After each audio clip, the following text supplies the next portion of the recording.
this is the opportunity, is to not force ourselves on life and to realize that things are happening through grace, through a higher power. I mean, really, none of us are here of our own accord, and none of us know what's going to happen next. And so there's a possibility of surrendering into that not knowing and allowing life to unfold. And it's just so much more enjoyable, right? I mean, when we really chase after it, when we're really constantly the doer or making things happen, it's exhausting. I mean, it's useful at times. There's things that we all need to show up and do, but those are usually pretty clear, and we can still allow things to happen without needing to drive the bus so hard.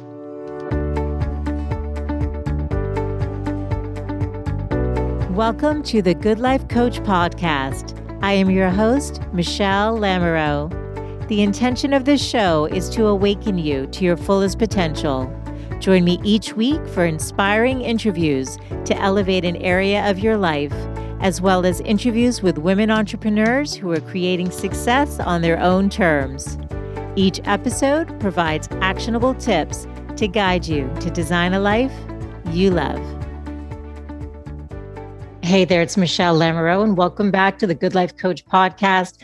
Joining us today is Derek Notman, who you may be familiar with. He's been on the show before. He's a philosopher, spiritual teacher, martial arts expert, and is a Jin Shin Jyutsu practitioner, which is a form of energy healing. And he is also a friend and somebody who I love talking to because he just has such a beautiful, grounding, relaxing way of making me feel and everyone he touches. So welcome back to the show, Derek. It's my pleasure to be here. Thank you for that beautiful introduction. Yeah, you're so wise, and it's so fun connecting with you. In the first interview that we did, we went really deep, and I know a lot of people downloaded that interview. We talked about getting into silence and embracing that. And today we wanted to talk about managing fear. I think the last 2 years has had people in a hyper-vigilant state. Even if they were already in that state or feeling anxious or afraid, it just got notched up to really an unmanageable level. And, with the show, I want to be able to offer just perspectives, ways of thinking, things you can explore to really take care of yourself so that you can live the life you came here to live. And wanted to get Derek's perspective because, like I said, he has such a unique perspective, and I love the philosophical angle you bring to things. So before we jump into the conversation, take a minute to introduce yourself in your words, and then I'd love your thoughts on where you feel we are with fear in general. Okay, thank you. So I have been interested in questions about the nature of reality and the human condition and philosophy and all these things since I was pretty young. And I studied philosophy in college, and that really got me interested, not in academic philosophy so much as living traditions of wisdom.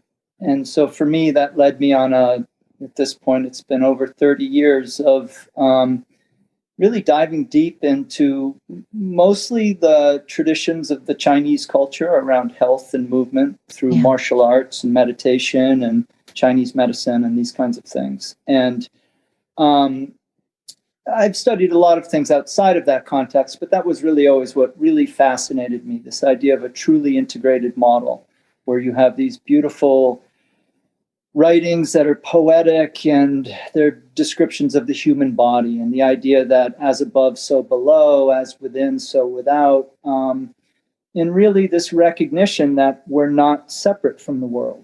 And in a lot of ways, or not in a lot of ways, the belief in separation is the root of our suffering.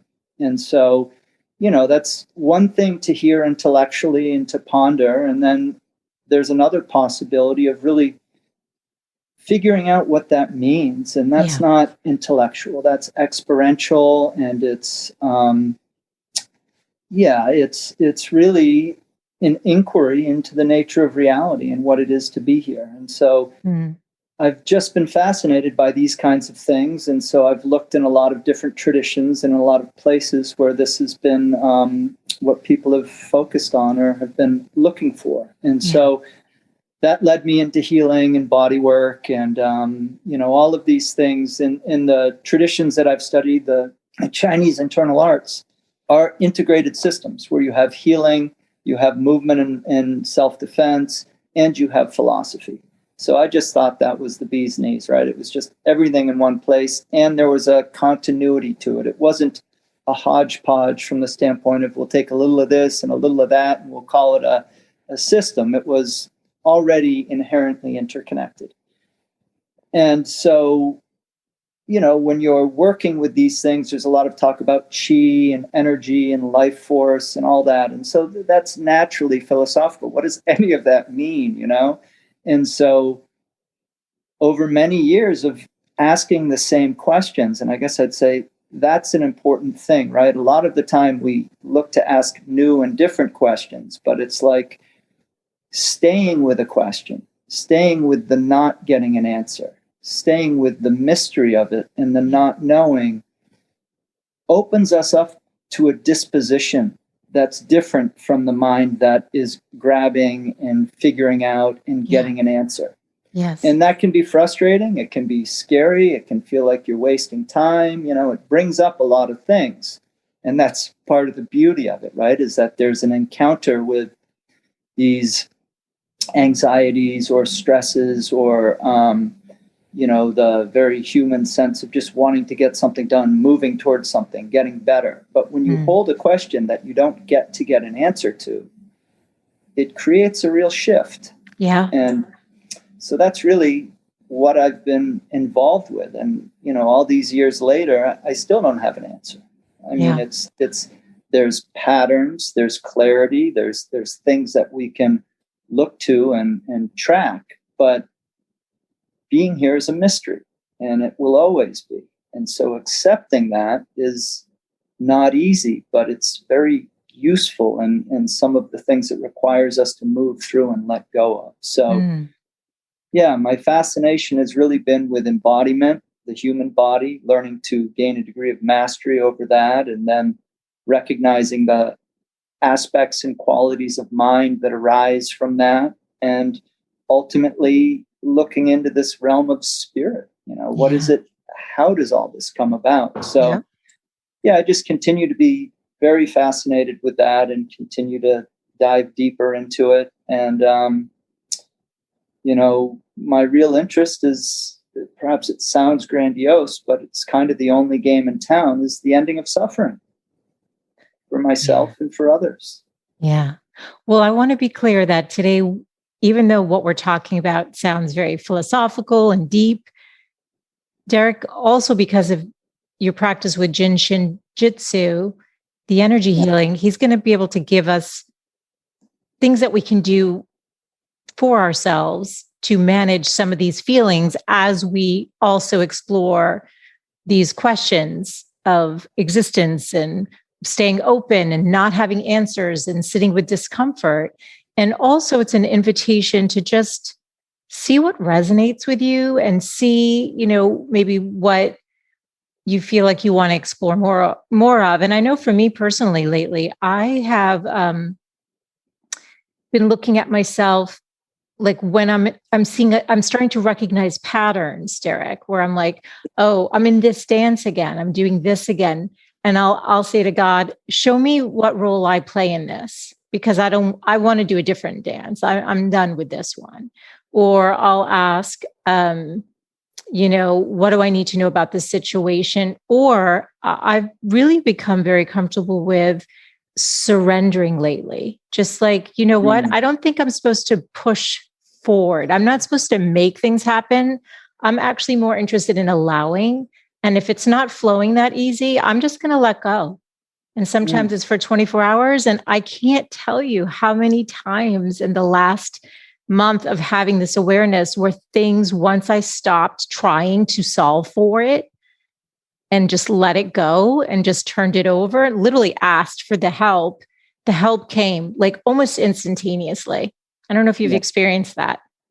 Yeah, so beautiful, so clear, right? Yeah. I mean, this is the opportunity, is to not force ourselves on life and to realize that things are happening through grace, through a higher power. I mean, really, none of us are here of our own accord, and none of us know what's going to happen next.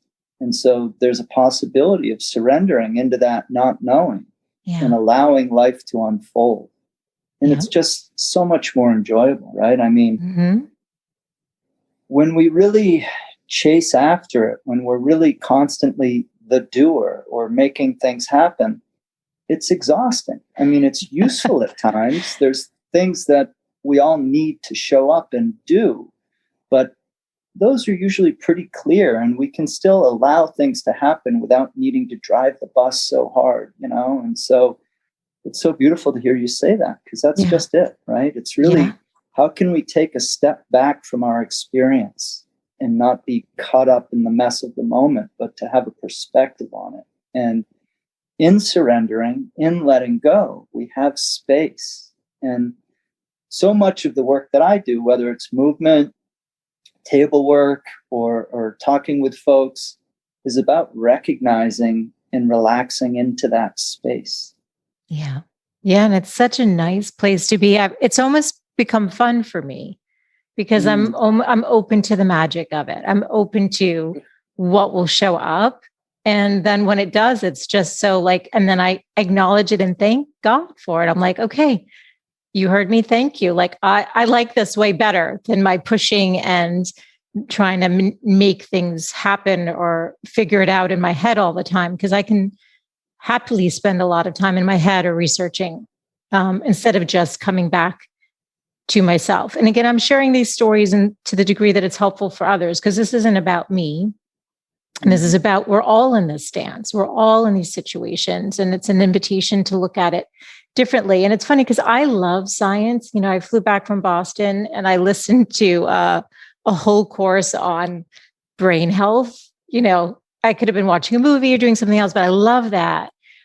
But I'm equally, if not more, interested in the spiritual realm and the spiritual side, because science has the answers to a lot of things, but it doesn't recognize or acknowledge the magic in the miracles that I've experienced in my own life. There's going to be no scientific answers for those miracles. And so we need to be able to embody and embrace some of this stuff, right? Absolutely. And there's no conflict there. Right. True scientific method is embracing the mystery. Scientists don't know. They're trying to figure it out. Yeah. And as soon as they drop into the concrete certainty, then it's problematic, right? It's like science is about holding a question. And you're absolutely right. Science shows us how, but it doesn't tell us why. And so no matter how comfortable we are, how successful we are, purpose matters, right? So even if we're constantly succeeding, constantly moving past our goals and ambitions, at the end of the day, there you are. And you're either happy by virtue of being alive, or you're not. And there's nothing you can achieve or do that is going to instill deep happiness, because it's non-contingent. To be here is joyful. It's just so often we're in our stories about what it means to be here. And the mind makes things scary. The mind makes things difficult. So we have to learn to let it go. We want to be contemplating, being open, rather than just being in a contracted figuring out mode of thought, which again has its time and place. But to have it be the only lens through which we're seeing the world and experiencing things just dries up the spirit. 100%. It's interesting. Within spiritual teachings, they say that only love is real. It's the only truth. And I'd love your thoughts on this. And I think if we're feeling disconnected from our truth, it's often because we're in fear. Yes. And I know when I'm in a fearful place, I can't get connected to my knowing and my truth.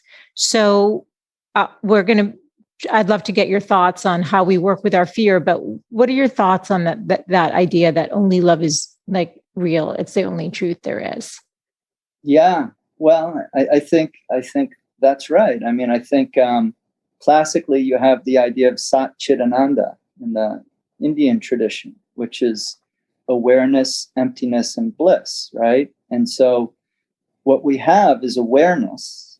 Really, if you look at it, if you do the discipline of inquiry and you look into the nature of things, you'll see everything falls away or arises in the field of awareness. So awareness is the container. Everything, it's like the stage in a certain sense. Everything comes before it and then moves away from it, but the awareness never goes. Yes. And the awareness arises in this spacious emptiness. Yes. Right? There's a emptiness that is the true nature of all things, the experience of being here, feeling into it. So true. And we just, as you know, got a puppy 3 months ago. And I swear my heart expanded by like 10 million %. I mean, I was like, I thought I was a loving person but I was like, wow, I didn't realize I could bring some new being into my life. I mean, since I felt this as a first-time mother for sure.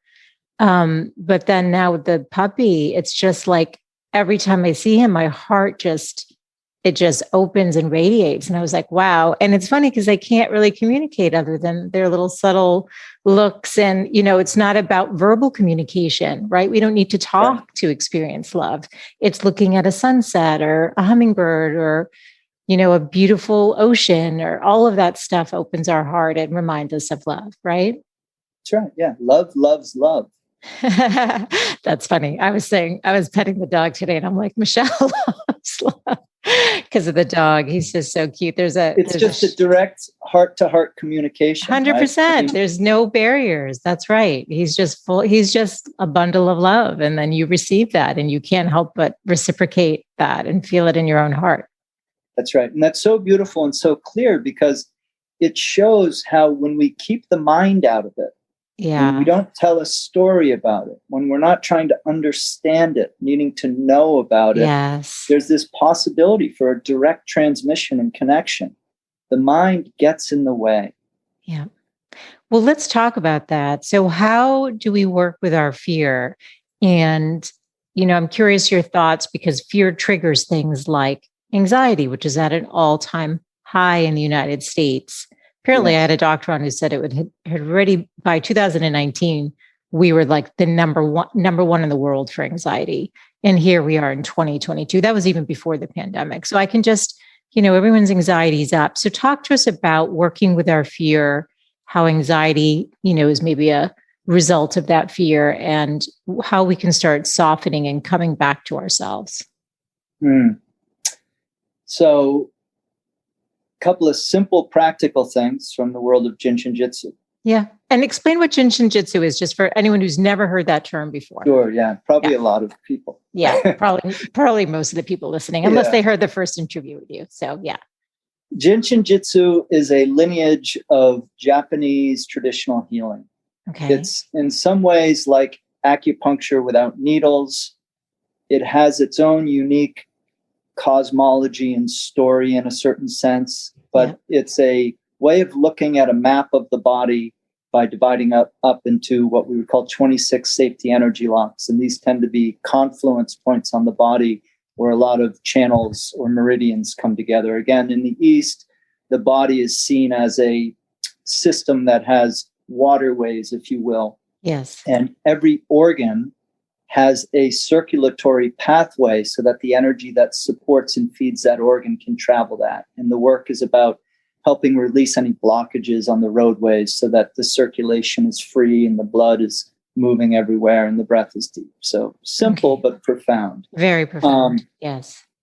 In the simplest expression of it, we learn to work with holding our fingers. And the fingers have a correlation to the different organs within the body. So the index finger has to do with the kidney and bladder, which is the element of water, and the attitude or fixation that can arise when the kidney and bladder function energy are depleted is fear. And so, so you can simply lovingly hold the index finger and think of a good hug or a handshake. There has to be some intention, some connection. You don't just grab it. I mean, this is what I did when I first learned this. how's this work? It's like you have this isn't doing anything. Yeah, exactly. You have to stop and open, excuse me, and allow yourself to relax into the experience, to listen. Listening is one of the most profound skills that we can develop across categories.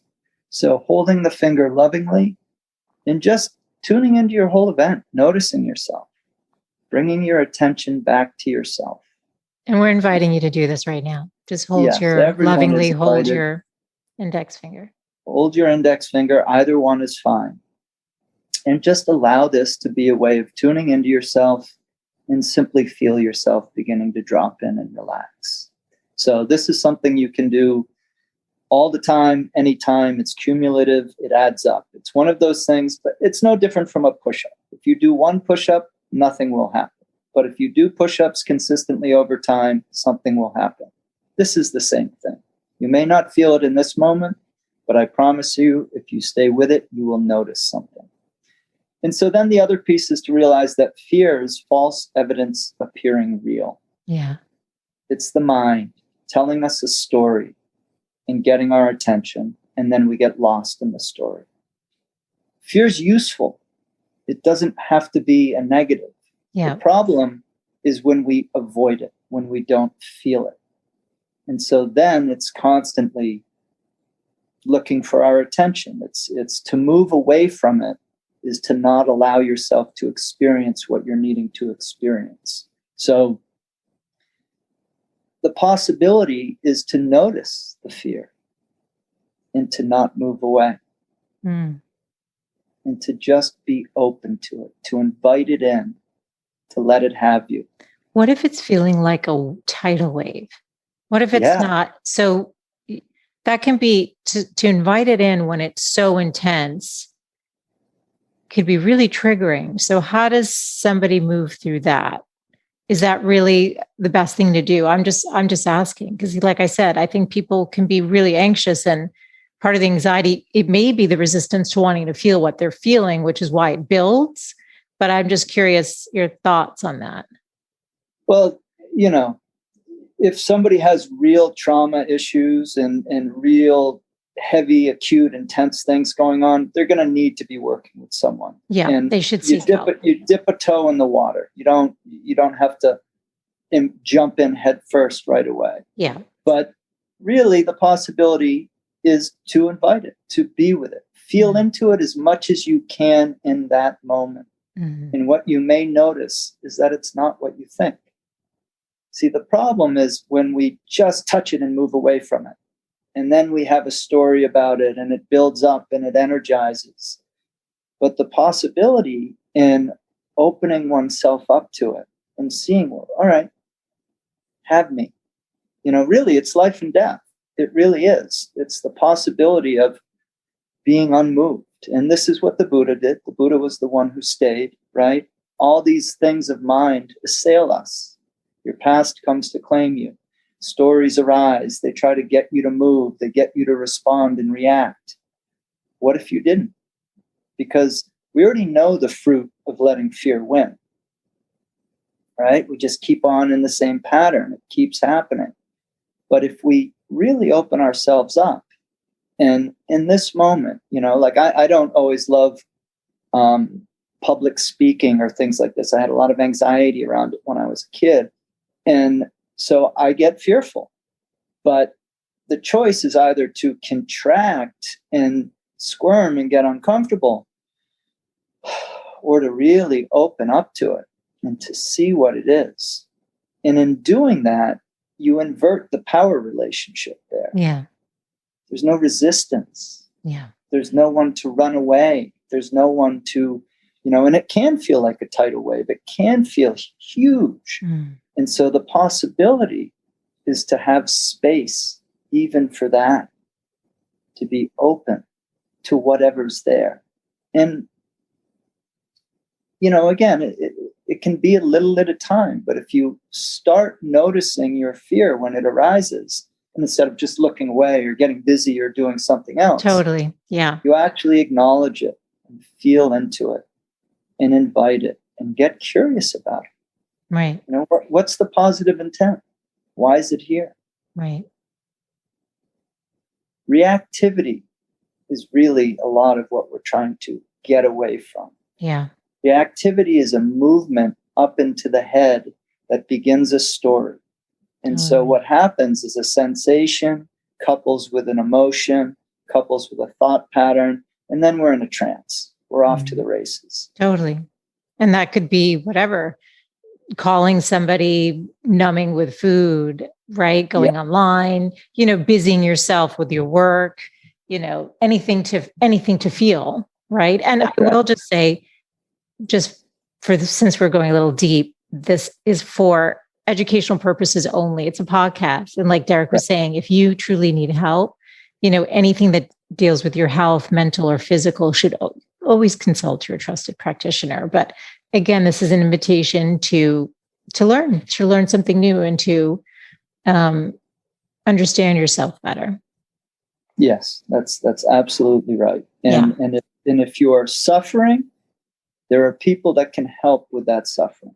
Yes. And to try to dig out alone isn't the best way to go. No. This is really an invitation from the standpoint of, on a daily basis, we all encounter situations that we're resistant. I mean, a lot of people that are just workaholics and hyper successful and doing all these things, in a lot of ways, the question is, what are you moving away from?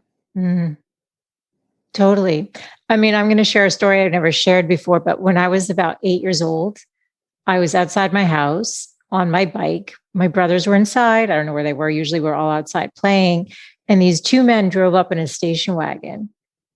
Car slowed, was crawling in front of the house. A man came out of the back seat. There was a guy driving. He said, "Hey, little girl, come here." And thankfully, my instincts were, drop your little yellow bike and run as fast inside, which is what I did. I didn't tell anybody about it. I didn't tell my mom. I don't know why. And I remember running to the front window and I watched them slowly drive down the street and slowly drive away. And literally just in the last few years, I've noticed that when a car, even as a 50-year-old woman, drives by me and slows down, like my whole body goes into fight or flight, like I'm in danger. And I was walking the dog just literally the other day and I was like, oh, this is a pattern. Like that trauma that happened as a little girl that you never talked about or told anyone. And thankfully you were okay, stayed with you.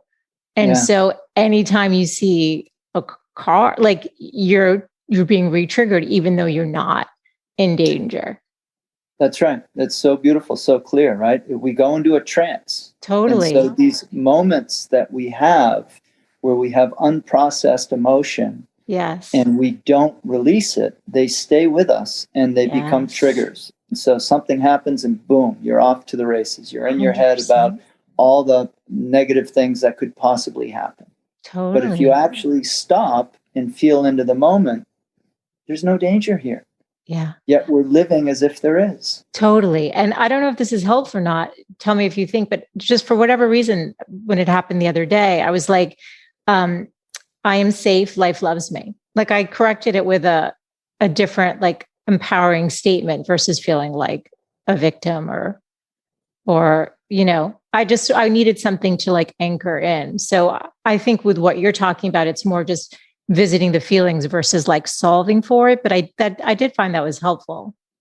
Sure. Yeah. And in the moment. And so then what I'd say is that there's also the possibility of getting curious about that and in a comfortable, safe place at home, looking into it, maybe sitting with that fear, inviting it in, okay, let's go into that car driving by here on my street versus the little, feel it.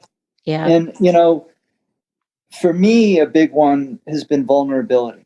To feel vulnerable for me was just awful. I just didn't like it, and we've all got our things. It's a function of genetics and conditioning of how we grew up and our story. And I would say our Enneagram sign and all of these things.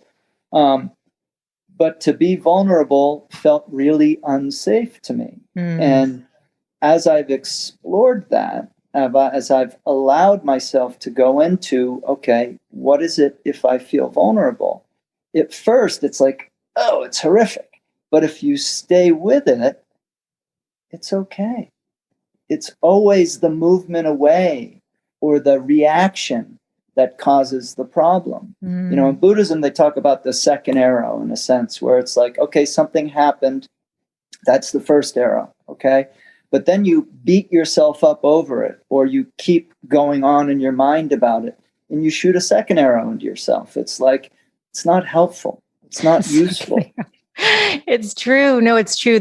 I had a friend who's a therapist, and she would say, if you can feel it, you can heal it, which I always thought was beautiful. Sure. And then I can't think her name's Jill something. She may have, I don't remember what her deal was specifically. I think people have heard her story where she had a stroke. I think she was maybe a doctor or something. And she talked about, I wish I could remember the woman's name, but anyway, there was this woman who talked about how our thought lasts 90 seconds. So if you're looping, like if you keep going on beyond 90 seconds, you're choosing to do that. So a thought comes and goes, but then we attach to it and then we add to it and we build on it. And then we're looping over and over and making it a bigger thing than it is. That's right. We live at choice. What did you say? But we live at choice, meaning we're always choosing love or fear. It's just always the case. It's not always so evident to us, and like, if you can feel it, you can heal it is true. But then it's like, okay, well, how do we do it? This is part of the thing. A lot of these statements just become little statements and they get bounced around. They get thrown on Instagram as a quote and people like it and then move on. Yeah. That's right. But the invitation is to really get curious. Okay, what does that mean? Like, how do I feel it? How do I go into that? How do I avail myself of that experience so I can actually be working with something? Because if you can feel it, you can heal it is accurate, but it's just another thought. So replacing one thought with another thought, there's a great Zen master, Bankai, who said, to use the mind to heal the mind is like wiping off blood with blood. Yeah. This is where we need to invite in our body. Well, how do we, because I know you talk about this, how do we train the body, mind, and emotions, like the combination to respond in a way that keeps us grounded and not reactive? Like, talk to us about how those are all connected. Yeah, great question. So I'd say the common skill in all the different things that I teach and practice and movement, Jin Shin Jyutsu and inquiry work is listening. Listening requires that we still and quiet ourselves. And so when we can develop this listening disposition, whether it's in exercise, for instance, or, I tend to use the word movement because in learning to move and develop skills with the body to be more embodied, it's a process, or at least as I teach it, of learning to recognize and release the tension that you're holding. Because the tension is an obfuscation in the body's ability to feel and sense itself. So when we change the conditions by releasing the tension, we create a new capacity. And so we don't need to seek to do the thing. In other words, whatever skill you're trying to gain will be a natural flowering of the process. And the process is learning to recognize and release all the contraction. Everything is either opening or closing. We're either moving toward an opening or we're moving away and closing down. And so this is true of the physical body, and it's true of the mental and emotional body. So in the same way that we learn to feel our body so we can recognize the tension and the holding so we can put it down, we can also learn to observe the mind and its patterns and its tricks of trying to draw us into trance. And we can also learn to feel the emotions so we don't move away from them or ignore them or overindulge in them by having to have a response. We can possibly just be there and experience it without needing to be driven into action by it. So the training of all of these comes out of learning to bring our attention from out there back into ourself, the inversion of our attention. And this is a classic spiritual truth, right? It's always about turning the world on its head. The answer is never out there. It's always in here. But we're so extrinsically focused and we're so bombarded with stimulus to get our attention out there into the world of phenomena. And so part of what we're really looking for is to return back to the self and the spaciousness of just being present and not chasing that squirrel, whatever it is. Yeah. Can you give us a specific example? Because I think it's nice to hear the theoretical or, the big picture of it, but to give a specific example so somebody can bring that home to themselves, I think is always really helpful. How would they apply? Go ahead. I was just going to ask for a little more context, a specific example of how you might, stop rumination of the mind or something? Right, and get into the listening so that, especially as it relates to the body. Yeah. One simple thing is, all right, there's a few different physical body, right? So if somebody's shoulders are tight all the time, yeah, that's me. By definition, they don't feel that. They don't know that because that's their baseline. That's natural for them. Yeah. So the trick is to get yourself to begin to see it. It starts with seeing it, recognizing, okay, I'm going to begin to notice my shoulders. I turn everything into a game. Like I'm always looking for, okay, where is this tension? How is it showing up? So if your shoulders are tight and sore all the time, it's because you're lifting them all the time. So then the possibility, and you could use a mirror, you have to, again, all of this is a process. None of it is a 1 + 1 = 2. Yeah. Yeah. So you begin to play the game. What are you doing with your body? How are you using yourself? So if you're tightening up here all the time and you begin to play the game, you'll start to notice it. You'll start to catch yourself. And over time, if you stay with it, in the act of catching yourself each time, and then you catch it and you consciously drop the shoulders, you begin to steal the signal that's subconsciously doing that. And what happens is it just stops. You're not feeding it anymore because it's part of a reaction in the whole body that gets wired into a loop. It becomes a way of being. And until you see it, then you can free yourself from it. And then the impetus to do it gets removed. Yeah. It's just like with the mind, it's the same thing. If you have a habit of negative thinking, you have to catch yourself in the act of it. And when you do, pattern. Put it down. Don't touch it. Yeah. Because what happens is it's all fueled subconsciously. We're not aware of what we're doing because it feels familiar to us. It feels natural. So it's all about learning to, first of all, it's about willingness. You have to be willing to play the game. You have to be willing to see yourself as you are, warts and all. And it's not beautiful. It's not comfortable. It's not fun at first, but it's real. And so this is so useful because in a certain sense, we all hide from ourselves.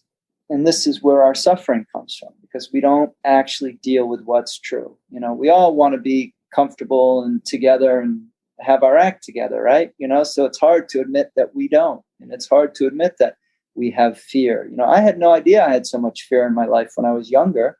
And as I've gotten older and been willing to face it, it's just become so clear how much it dominated my life. And, it's amazing, but in saying that and being willing to own that, now the possibility is to be free of it because you have to see how you're trapped to find your way out of the trap. I love this. You talk about seeing into the nature of things as a way to heal. That sounds like what we're talking about right now. Yeah, because when we get clear, we get calm. And when we get calm, things are easy. There's a smoothness to it. So it's like the body, tension is an activity. Physical tension is something you're doing to yourself. And the possibility is to stop. Stretching right now. I'm like, yeah, my neck is a little tight. Yeah. Yeah. And so when we see that, like hearing that is one thing, right? That invites you to the game. Yeah. But then you have to play it and you have to practice at it and get better at it. And it's a bottomless possibility. In Chinese, there's so many beautiful expressions, but a classic expression is that there is heaven beyond heaven and there are men beyond men. Everything is relative. Who knows how relaxed you could get? Who knows how calm you could get? And depth is created by going deep. And so the more you practice, you're constantly moving the bar. And so there's this possibility of establishing baselines and ways of being that are totally unknown at this moment, that become totally real and tangible through the act of participating in the process.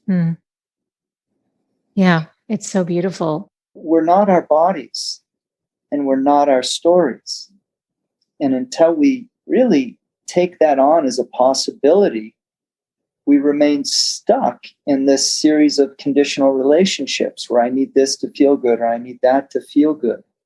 And the problem with that is it never ends. And it's not true. It's like this narrative that we are our bodies, that we've all been born into and inherited. It's really pernicious. It's the root of our suffering. And so, your body's like a car. It's a wonderful thing to have, so useful, so great. It's nice to take care of it and to love the one you have. But you don't get confused when you go in your car that you think you're your car. You're the awareness. You're what's driving it. And so it's the same. We've covered a lot. I mean, you've talked to us about holding our finger as a way to use Jin Shin to just settle in with our bodies, bring awareness. And this is the pointer finger is actually the fear. So it helps regulate fear. That's accessible. Insight, welcoming the fear, not resisting it so it doesn't feel bigger or overwhelming, right? Just sitting with it to the degree that you can comfortably. Obviously, if you need more help, 100%, please seek out the support that you need. That we are not our bodies, but, having, like you said, maybe going into the tension that we're feeling so that we're more aware of it, so that it can soften. It's just a new way of like thinking about how to be in relationship to ourselves, to our mind, our body, and our spirits. Right? Am I getting this? I just want to. It's an inversion of what we're taught and what we think. Right. In other words, at all these levels, mind, body, and spirit, the challenge is to not move away. Don't run. Don't run. Be still and know that I am. Yeah, let's say with that, be still and know that I am. And this is so beautiful. And this is an invitation for people to have some curiosity and awareness and let love find you, like you said. Love seeks you. Love is always seeking you. That's right. Yeah. You don't we have close to... off. I think it was Meister Eckhart who said, God is always here. I'm the one who leaves. This is what we do. We get in our heads and we go on our journeys, projecting on the world, telling ourselves all kinds of stories to be afraid, to be this, to be that. And the whole time, love is waiting quietly for us to realize that we're already home. Beautiful place to end, Derek. I always love connecting with you. Leaves me with a lot to think, even though that's not what you want. More awareness. I'm teasing a little more awareness. The show notes for today will be over at thegoodlifecoach.com with links to Derek's website, or you can head directly there to Derek Notman, and that's DerekNotman.com. And they can connect with you, Derek, on Instagram. I think that's where you hang out at. Where? Yep. Instagram. Island Physical Culture. It's Awakened Embodiment. Oh, it is. And they're related. The island physical culture is a lot of the movement teaching that I do. Oh, I'm only following one of your accounts then, so I'll have to go. It's the same one. I think I recently changed the name. Oh, you I'm not did? very good with. Oh, you're right. You did. I'm looking at it. It's awakened_embodiment. I didn't realize you had changed the name. Okay, got you. All right. Thank you for being here again today. Such a great, rich conversation, and very grateful to you. It's my pleasure. I always enjoy our time. Thank you so much, Michelle. Me too. Thanks, Derek. Thanks so much for tuning in today. I hope you gained some new information or inspiration for your life. That is the essence of this show, is to really wake up to what's possible for you, to reclaim your beautiful voice, and to really learn to love and prioritize yourself. So if you gained any value from any of the conversations you've tuned into, make sure to subscribe on your favorite podcast player. You can do that right now on your phone. And please do consider leaving a rating and review if you have yet to do so on Apple Podcasts. It's actually how more women can find the show. And I really want to grow a community of women who are loving themselves and living full on. So thank you as always for tuning in. And I look forward to reconnecting with you next Wednesday. Bye for now.